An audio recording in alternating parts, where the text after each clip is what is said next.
স্বাগতম সবাইকে। সম্মানিত ভিউয়ার্স, এই ভিডিওটি মূলত একাদশ শ্রেণীর শিক্ষার্থীদের উপবৃত্তি সংক্রান্ত।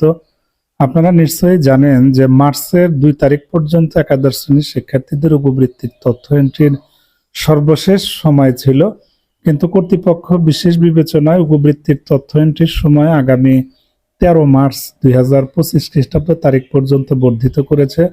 অর্থাৎ প্রতিষ্ঠান থেকে উপবৃত্তির তথ্যগুলো আগামী 13/3/2025 তারিখের মধ্যে অনলাইনে এন্ট্রি করতে হবে এবং 12টার মধ্যে কিন্তু এটি বন্ধ হয়ে যাবে।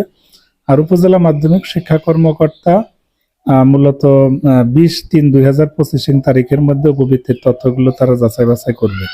সুতরাং যারা এখন একাদশ শ্রেণীর শিক্ষার্থীদের উপবৃত্তির তথ্যগুলো এন্ট্রির কাজ সম্পন্ন করতে পারেননি, আপনারা অবশ্যই আগামী 13 মার্চ 2025 তারিখের মধ্যে উপবৃত্তির তথ্য এন্ট্রির কাজগুলো সম্পন্ন করবেন এবং উক্ত তারিখে রাত 12টার সময় কিন্তু সফটওয়্যারটি অটোমেটিক বন্ধ হয়ে যাবে। ঠিক আছে। আর উপজেলা মাধ্যমিক শিক্ষা কর্মকর্তা কর্তৃক প্রাপ্ত আবেদনগুলো তারা 20 তারিখের মধ্যে মূলত যাচাই করবে।